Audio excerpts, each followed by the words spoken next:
Welcome into A to Z Sports Prime Time on this Sunday night. Lovely to have you guys here for another episode of the program. We've got draft visits that are ongoing as we are less than 20 days from the NFL draft. It's an exciting time. I know you're ready to get that underway, but in the meantime, you have a bunch of prospects who are coming through to visit with the Tennessee Titans, some that make sense, some that very much don't. But we're going to take a look at a variety of them, including Malik Nabors, who is scheduled to come through town tomorrow, as well as another left tackle prospect that we'll tell you more about later on in the show. But it's been pretty interesting to look through the list of prospects that they've had in for a visit. It is something that I think a lot of people are going to like. I think there are some names on there that are questionable. One in particular that pops to mind at the quarterback position, but you still want to do due diligence, and that's what this time of year is all about. So we'll talk about the path to the draft. We'll talk about prospects that have done themselves a disservice in the process, because there's always somebody whose stock falls throughout the course of the basically 4 or 5 months from the end of college football to the draft at the end of April. And there's one prospect in particular that was in the news that way today. We will wrap things up with a Sunday Funday and enjoy that together. Bork says on YouTube, where you can, of course, interact with the show, says, let's give the wild overreaction. A meeting with Bo Nix. Yes, Bo Nix is one of the people who has visited with the Titans. Bo Nix, who famously had some interesting thoughts about football in the South, thought it was a little too live or die. I'm not exactly sure how he phrased it, but he seemed life or death is how Bo Nix phrased football in the South. He seemed to be a little bit more in sync with the Pac-12 vibe. But either way, we can talk a little bit about Bo Nix because he is a prospect that did visit with the Titans, and that's what we're going to do on tonight's show. Before we do any of this, though, you guys know that I need you to share the broadcast around on Facebook, YouTube, Twitter, and on Twitch, wherever you're spending your time with us, as we watch the Nashville Predators try and get get a lead back against the New Jersey Devils right now, late in the third. They're down 2-1 on the road in New Jersey right now. Either way, share this broadcast around if you would be so kind. If you're hanging out on Twitter, please retweet the show in the bottom right-hand corner of your screen. If you're on Facebook Live, you can share now to public. I see Vernon Stanford. I see Roy L. Wright. Make sure you like the video there, too, as Roy kindly points out. If you're on YouTube or Twitch, also like the video there. We always appreciate you guys getting involved with us on YouTube and on Twitch, and subscribe to the channel if you have not done so already. Vernon says that he is so ready for the Install Live show. Yeah, we're ready to have you guys out. Yesterday was the first day since we announced it at the Combine that we have not sold a ticket. So there are still some tickets to be had. We're less than a month out. I believe I have less than 100 tickets at this point for us to throw a sellout, which is the goal, although 300 people in that venue would be something to see. I'm assuming that you guys are going to get drunk enough to heckle me too, which would be exciting, because not only is this a live podcast, but this live podcast comes with a full bar. So when I looked this morning, let me double check. Just so I can give you the accurate figures so you can know how many tickets that we have left to the live show.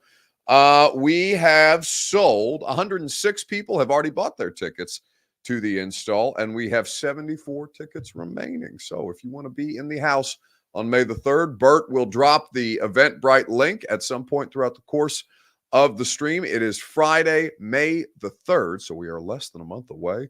And it will be great. Derek says people will heckle you sober, Buck. I hope so. I'm just hoping that we have a good crowd. 106 people is a great crowd. I think we can have the best crowd. I think that we can sell this thing out, and we are fired up about it. Fired up for tonight's primetime show. Let's go ahead and get into it. Welcome into A to Z Sports Primetime from the Zen Sports studios. I'm your host, Buck Rising. If you're new to the program, and I am proud, as always, to be presented to you by Zen Sports. Download the app, plug in the promo code ATOZTN, get no danger first wagers and same game parlays, all available to you in Zen Sports. Two Rivers Ford, the South's most trusted Ford dealership, Two Rivers Ford in Mount Juliet, or online at tworiversford.com. And TruMAT Fitness, the best way to work out for a new version of you. The best version of you can be found at truematfitness.com, where your first workout is free as a Middle Tennessee resident. So we have draft prospects making their visits. We've got a variety of different players across a number of different positions. Some that are 30 visits, some that have been virtual, some who they've met with privately at their pro day, and some who have satisfied a variety of different categories. So A to Z Sports has done a good job tracking this. In particular, Sam has done a good job tracking this. 30 visits right now. The Titans have completed 30 visits with Chris Abrams-Drain, the Missouri corner, Jarvis Brownlee, the corner out of Louisville, McKinley Jackson, Texas A&M defensive lineman, of course, Joe Alt, the left tackle from Notre Dame. Couple of running back prospects in Marshawn Lloyd, Rasheen Ali, and Blake Corum from Michigan, who I was surprised to see on that list, though that's not the only Michigan prospect that they've completed a 30 visit with. Local product, Junior Coulson, inside linebacker, definitely a need, and Roman Wilson, the wide receiver, have all completed 30 visits with the Titans. Now, they are scheduled to have a 30 visit with Malik Nabors tomorrow and J.C. Latham, the Alabama left tackle. They have had private pro day meetings with Malik Nabors and Isaiah Johnson, the defensive back from Syracuse. They've had a variety of different formal interviews at the combine with a lot of tackles, a lot of offensive linemen, and a lot of wide receivers. And we know that they have met at least with one edge player in a virtual meeting, Darius Robinson, the edge player from Missouri. So looking at all these players on this list. Now, Bo Nix has also visited with the Titans.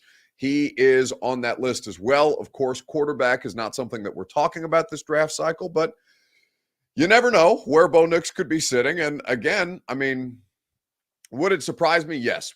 It would absolutely surprise me to see them take a quarterback if Bo Nix is, I mean, I can't imagine Bo Nix would be a day 3 pick, but if they were to somehow get back into the 3rd round and take Bo Nix, I think we would all be shocked. I would imagine Bo Nix would probably go before even the 3rd round. So it does not make sense for the Titans to draft a quarterback, but you've got to be prepared for a number of different scenarios. And, you know, if it doesn't hurt to find out more about Bo Nix or potentially about his other teammates that he played with at Oregon that are in the draft process. I don't know that they're going to be in the market for Jackson Powers Johnson, given that Lloyd Cushenberry is on the roster here as well. But there are a number of Oregon players, Troy Franklin, who they might be interested in finding out from Bo Nix. So it might be well worth a 30 visit for that. The question that I want to ask you guys is this on Facebook, YouTube, Twitter, and on Twitch this evening. Your Two Rivers Ford take regarding these draft prospect visits. As you look at the draft right now and see the way, in fact, it's not in my email, so Bert might have to remind me exactly how we position this question for you guys. But as you look at the draft prospects and you look at the different players that they're visiting with, which names jump off the page to you? Derek says if they take a quarterback in 3 straight drafts, the entire organization is incompetent. What is the most interesting meeting the Titans have had pre-draft thus far to you? Which one jumps off the page? So there's a number of them. Bo Nix might be one. That's not uninteresting to see Bo Nix's name on that list. And, of course, we expect them to meet with guys like Joe Alt and Malik Nabors, who we would imagine would be seen somewhere around the number 7 overall pick, provided that they would stick and pick. Let's talk about it together. It's your Two Rivers Ford take. What's the most interesting meeting that the Titans are making in their 30 visits? Presented by Two Rivers Ford, the South's most trusted Ford dealer is Two Rivers Ford. Quality American-made Ford vehicles and award-winning customer service. Two Rivers Ford is always there for you, no matter how you like to shop. Personally, I ordered my vehicle online. I custom ordered my Ford Explorer from Two Rivers Ford. They brought the exact vehicle and the exact specifications, the color that I wanted, with all the different features that my Ford Explorer has customizable that I could pick from. I bought my Ford from Two Rivers Ford. I ordered it online, and they delivered it to my door afterwards. And even if you want to go out to Mount Juliet to test drive a vehicle yourself, you can do that. They always put you in the driver's seat as the customer. Two Rivers Ford in Mount Juliet or online at tworiversford.com for more information. The South's most trusted Ford dealer. Vernon Sanford says Nabors is the most interesting pre-draft visit. If he is there at 7, you got to pull the trigger. Blake Corum for real, says Chef Ran. Well, I just don't envision a scenario where they take a running back. Now, roll the dice, play the board. If they get to a spot where running back or a number of running backs are their highest graded players on the draft board, would they do it? I would be surprised. Because think about their running back room right now. Tony Pollard, who they signed. They've got Tajay Spears in year 2. They just extended Julius Chestnut. And they have Hassan Haskins on the roster, who, maybe Chestnut or Haskins doesn't make it through training camp. Maybe you bring in some additional competition there. But those are 3 drafted players, 1 UDFA that's got something to him. He certainly plays hard. Great effort from Julius Chestnut anytime he's out on the field. And that's exactly what you want in a guy who's primarily going to be a special teamer for you. Doesn't necessarily seem like he's going to have return ability, but still, you need guys who are going to be out there and can consistently be relied upon to play teams. And Julius Chestnut is that. And when he gets the ball as a ball carrier, he looks okay from time to time. He certainly runs with great effort, as we've talked about. So Corum, again, interesting, but not that impactful. Patrick says Bo Nix is the most interesting to me. Alt Nabors is expected. He says expensive there, but then clarifies expected. Robinson, he won't be there past the second and throws a wrinkle into the wide receiver and tackle with the first 2 picks. Well, I mean, the only people who seem to have wide receiver and tackle blocked off for the first 2 picks are Titans fans who have been doing mock drafts. I think it's entirely possible that they trade back, that they go tackle and defensive player. I wouldn't expect them to take a corner or safety that high. I don't know if they're going to be able to maneuver a deal where they can get 2 later first-round draft picks for 7th overall, although feasibly, if you play around with the Jimmy Johnson trade chart, you would find that the value for the Titans' 7th overall pick makes a lot of sense for a team like Minnesota, who's got 2 first-round picks to deal, provided that you package them with something else, perhaps a day 3 selection to go along with it. But it's possible that they could find themselves with 2 first-round picks and that they would go tackle or defensive player with one of those 2 picks. Makes a ton of sense as well. Edge, their defense is pretty shoddy right now. And I know you guys know that. Snead makes a world of difference. It allows you to be so much more versatile with your defense. Opens up your playbook for sure, but they don't have anybody really to get after the quarterback besides Jeff and Harold. And like I said, Arden Key is a situational player. I think he makes a difference in moments, but not consistently enough. They need a starting edge player. They need a starting defensive lineman. And I know Sebastian Joseph Day is there as well, but he's not a pass rusher. Really, perhaps he can improve his level of play, bring himself up by nature of playing next to Jeff. But I would totally expect them. Inside linebacker, Junior Coulson makes a ton of sense for the Titans. Honestly, Junior Coulson is the one for me that I think is the most interesting. But obviously, the most obvious ones are Joe Alt. That's right, Joe Alt, the Notre Dame offensive tackle, does seem to be, no one's a lock at anything, but does seem to be as close to a lock as you could possibly be to be a top 10 pick. So what he is doing is meeting with the teams that are in the top 10. My understanding is he met with the Tennessee Titans on Wednesday, yesterday. He met with the New York Jets on Tuesday. The Titans are a really interesting one because there is a very real chance that he is there for him and they take him. I think it's obvious the Tennessee Titans have a need at left tackle. They released Andre Dillard, their big free agent signing from a year ago. They do not currently have a starter right in there now, so that seems to make a lot of sense. The Jets are more intriguing because they did sign Tyron Smith to be their left tackle this year. He's an older player. He's on a 1-year contract. Future roster building, adding a franchise left tackle, even if he doesn't have to play left tackle for a year for the Jets, could be a really, really, really smart move there. So that's Rap Sheet talking about Joe Alt's visit last week. Of course, he's one of the obvious ones. We're talking about the most interesting draft visits. A to Z Sports Primetime is presented by Zen Sports. Zen Sports is the place for you to get in on all the action for all your favorite major sports. They go above and beyond to put you in position to succeed. They offer true odds on all parlays and boosted same-game parlays for all Tennessee sports teams. That means boosted up to 20% over other books in Tennessee. So if you wanted to bet the Preds, who have tied it up at 2-2 right now with 2 minutes to play in the final period, you can make money on Zen Sports. And there's even more good news. Zen Sports offers a one-of-a-kind VIP rewards program that if you qualify, you'll earn monthly comps at sporting events, concerts, you name it, even sportsbook bonuses. Zen Sports, where betting just got better. Gambling problem? Call the Tennessee Red Line, 1-800-889-9789. Terms and conditions do apply. No danger wager, limited to plus 500 odds to qualify. Boosted odds are derived from equivalent parlay bets offered in Tennessee. Must be 21 plus and in Tennessee to bet at Zen Sports. So, most interesting draft visit, I think it's Junior Coulson.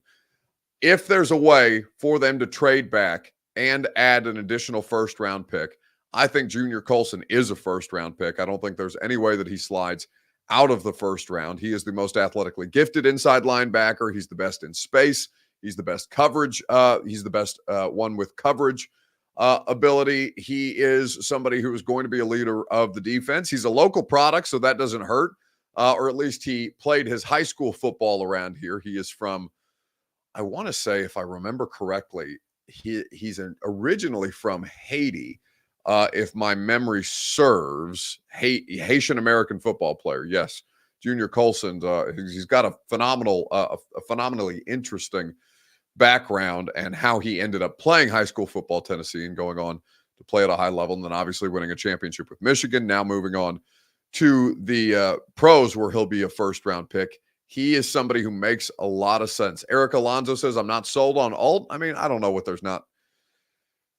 there's really not much to not be sold on. Eric, I know double negative is grammatically improper, but I don't know. If you're not sold on Joe Alt, I don't know what you want out of a left tackle prospect. Like, that's really not that it's as good as you can do, because there have been better tackle prospects before, but he's really, really sound in almost every area of his game, and the stuff that he's not 100% sound on, one would imagine that with even remotely competent coaching that he could get better with. So if you're somebody who expresses that opinion, I don't know. I don't know what else you could want out of a tackle prospect if Joe Alt is not somebody who you're sold or not sold on. It's not a matter of whether Joe Alt will be a good left tackle. It's just a matter of whether he makes the most sense for you at your fit, and if you have him graded out better than some of the other prospects that are going to be on the board. It's entirely possible that the Titans draft board may look different than what almost consensus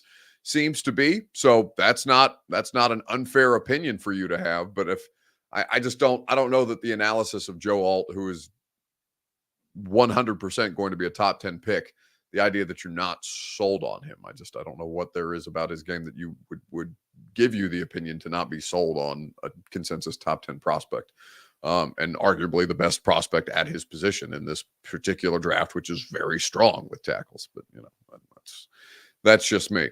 Anyway, so looking at the interest level, it's for sure Junior Coulson. I would be surprised to see them go inside linebacker in the first round. Obviously, it would have to be a trade back situation. I still think that they would prioritize tackle or wide receiver before they would take an inside linebacker, but I don't know. You need something significant to patch up some pretty big holes in your defense at this point.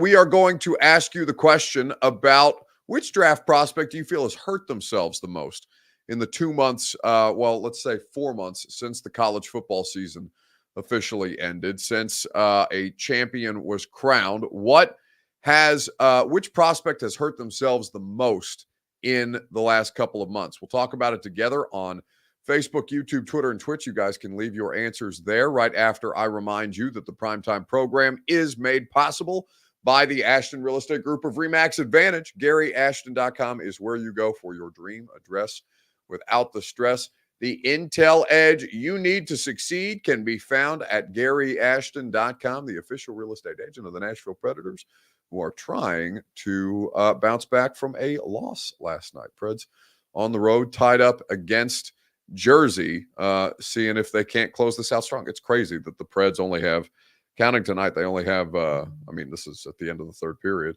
So they only have 4 games remaining after this one. Looking forward to some playoff hockey, but GaryAshton.com, don't sell without the intel. All right, who's hurt themselves the most in the process? Gabriel Pilcher says Marvin Harrison Jr. not partaking in anything certainly hasn't helped his draft stock. Well, I guess I can't disagree with you. He hasn't done anything to help himself, but I'm talking about somebody who has hurt their draft stock. Marvin Harrison isn't doing anything because he doesn't have to. He's the best. Well, let's phrase it this way, because I do think that there are some teams who will look at Nabors or Odunze and say, that is the player who we think has the potential to be the best wide receiver out of this group. But Marvin Harrison Jr., maybe he doesn't have the potential, although he does absolutely have the potential to be the best wide receiver out of this very talented draft class. He's the most ready pro prospect right now. You've never seen a player as confident about being taken first at their position group than Marvin Harrison Jr. because he's I don't want to say that he's a perfect prospect. There's no such thing.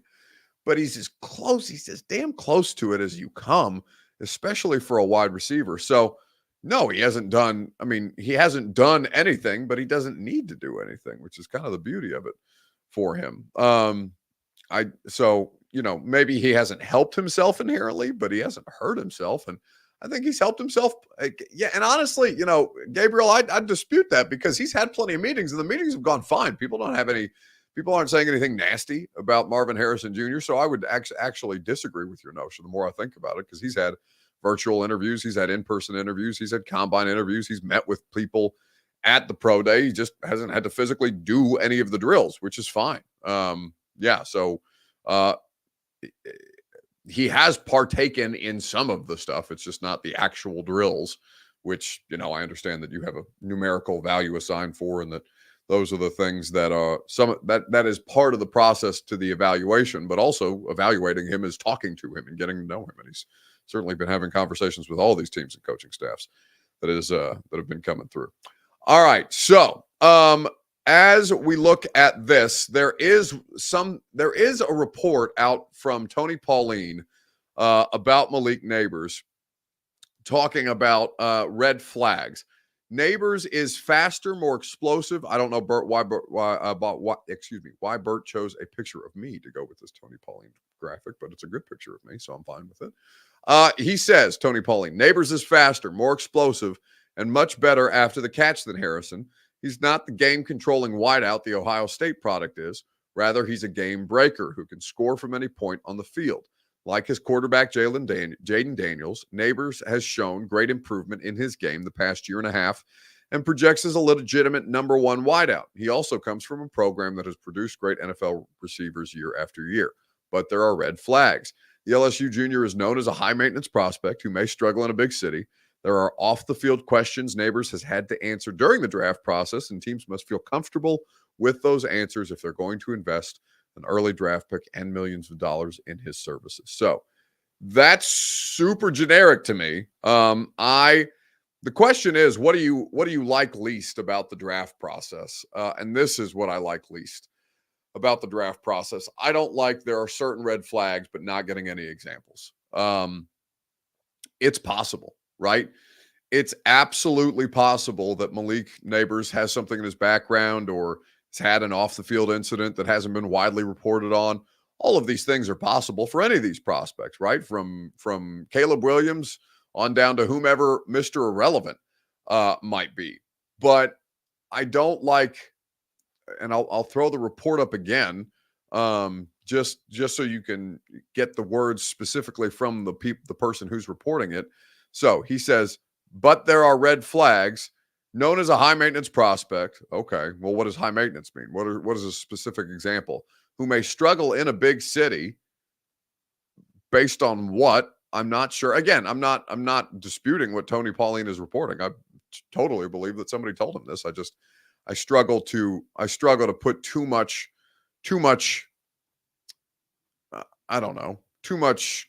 I struggle to give it too much credence when I don't have. It's like the Rand Carthon thing. Like, don't tell me that he has had job performance struggles in San Francisco, but then not give me any examples of said job performance struggles.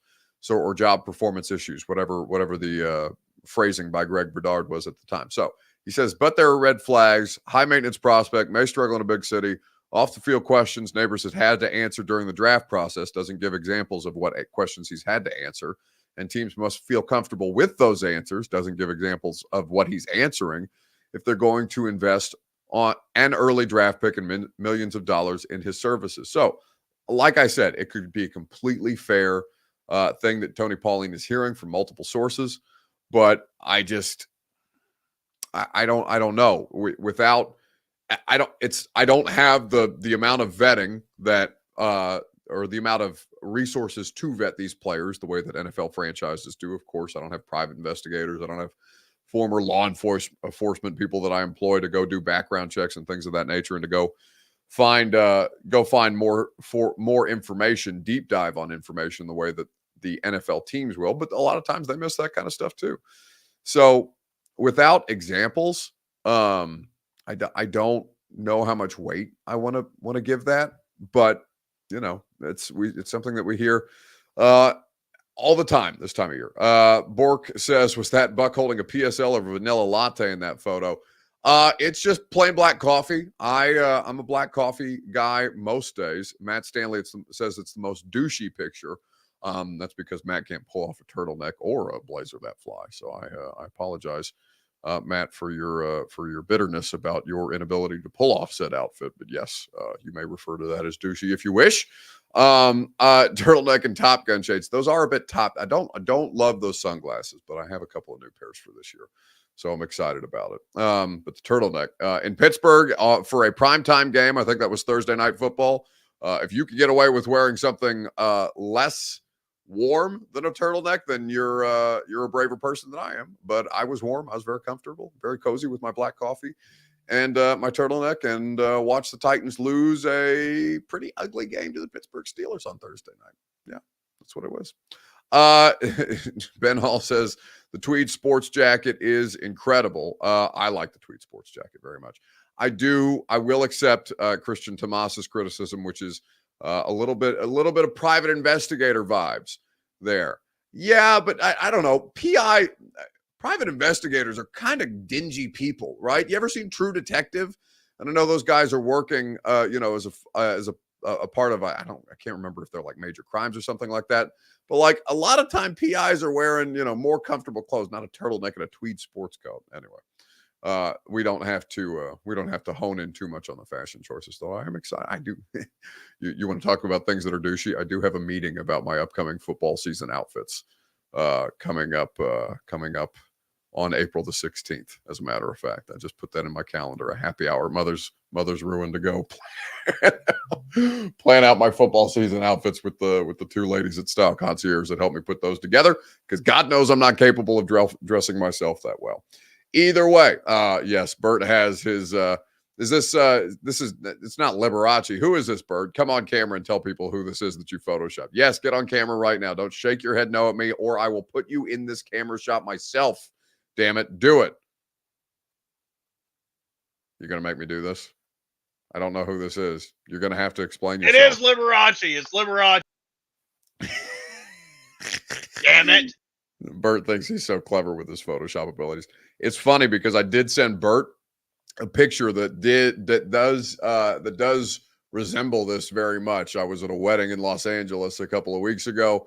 The hotel I stayed at in Santa Monica was way over the top, and it did have a giant jacuzzi tub with a TV in it that I was watching March Madness games on, in a jacuzzi tub filled with, I think it was basil lime bath salts. And I sent Bert a picture, and he told me that I needed to tweet out that picture to be made fun of so we could drag me on the radio show about it, and I never did. I was scared.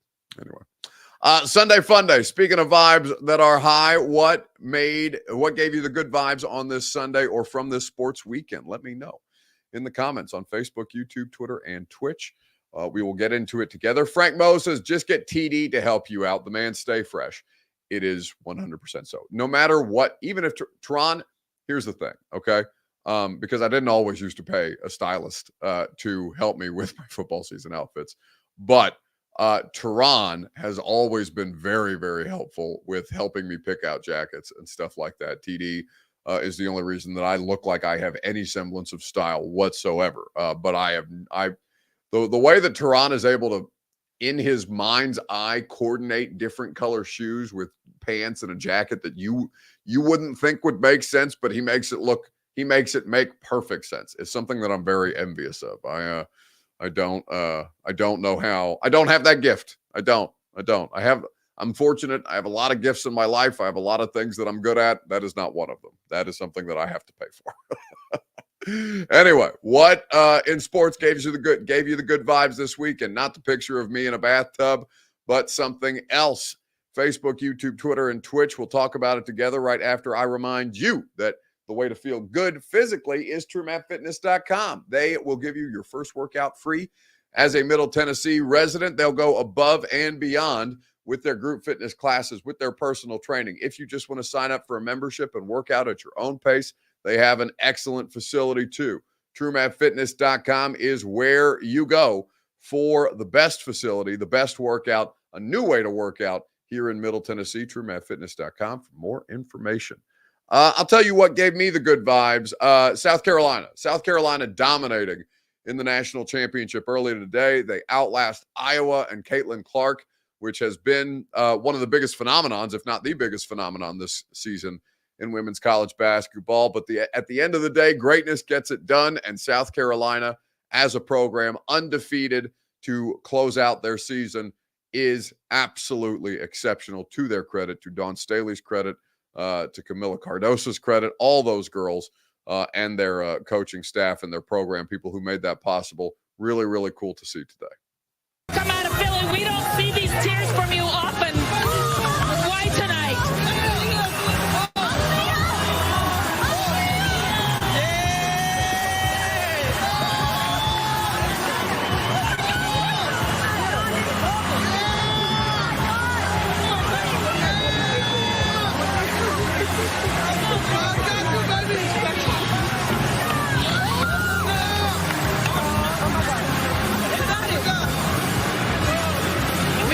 We serve an unbelievable God.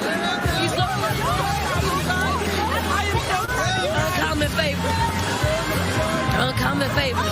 Unbelievable. So proud. So that is Dawn Staley. Very, very emotional after South Carolina went on to win, I believe, their third national title in program history.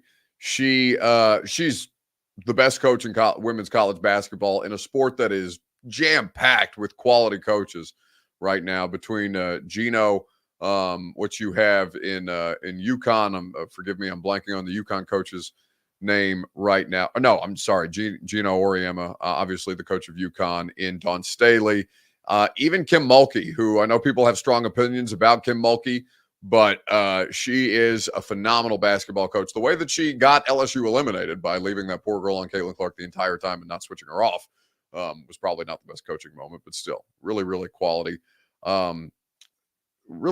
programs in college basketball. I'd love to see the Lady Vols back in the mix. Maybe it's been a while since it's felt like the program that Pat Summitt had at the peak of its sport so many years ago. And it would be clearly Danny White. There's not been a ton of noise, at least not a lot of rumor stuff that I've seen floating around the Lady Vols hiring. But I know Danny White has championship expectations for that program with UT. And, Kelly Harper did a solid job, but they're looking for better than solid, especially in a sport that's going to have as much star power as this one seems to, which is really, really cool. Made the hire today. Oh, really? They hired somebody today? I didn't see that. Who'd they hire? All right. Now I feel dumb.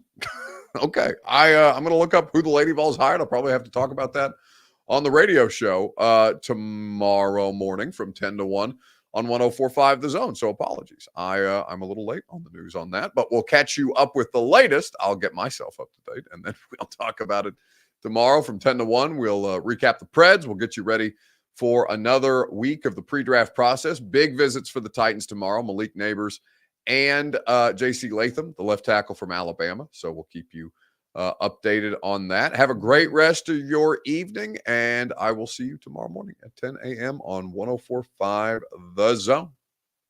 Where's the video that I want? There it is. Go home! Go home! Go home! You're embarrassing Nashville! Go home!